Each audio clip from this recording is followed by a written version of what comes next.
Welcome back to WeatherFollower, Disasters Rewound. In January 2002, as the world was settling into a new millennium, a monster was brewing in the central Indian Ocean. This storm would become one of the most intense and feared systems in Mauritian history, plunging an entire nation into total darkness and isolation. This is the story of Cyclone Dina, the very intense tropical cyclone that tested the limits of the island's modern infrastructure. Dina began as a tropical disturbance on the 15th of January 2002, near the Chagos archipelago. Feeding on exceptionally warm waters, it underwent a period of rapid intensification that stunned meteorologists. By the time it approached the Mascarene Islands, Dina had reached its terrifying peak, with sustained winds of 215 km per hour and a central pressure that plummeted to 910 millibars. It was a massive, symmetrical engine of destruction, and on the night of the 21st of January, its eye wall brushed just 65 kilometers north of Mauritius. The impact was immediate and violent. For hours, the island was lashed by hurricane-force winds. A weather station at Le Morne, Brabant recorded a staggering gust of 230 km per hour, while the capital, Port Louis, was battered by gusts of 206 km per hour.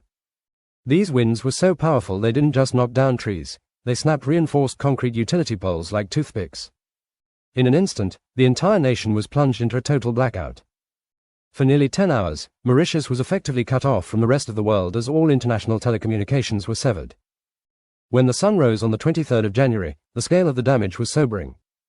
The sugar industry, the island's economic heart, was devastated, with nearly 20% of the crop destroyed. Thousands of homes were damaged, and the repair crews estimated that restoring power would take weeks, not days.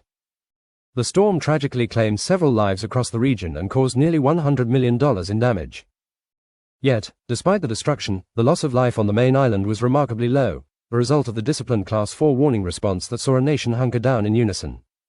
The legacy of Cyclone Dina remains a defining chapter for the Mauritius Meteorological Services. It was the storm that proved even a near miss by a very intense tropical cyclone can result in a total national shutdown. It led to a massive upgrade in the island's power grid and communication redundancy, ensuring that the long dark of 2002 would never be repeated.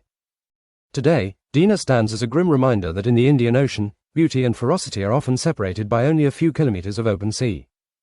This has been another episode of WeatherFollower, Disasters Rewound. Thank you for watching.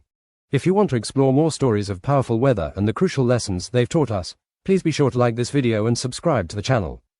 We'll see you in the next one.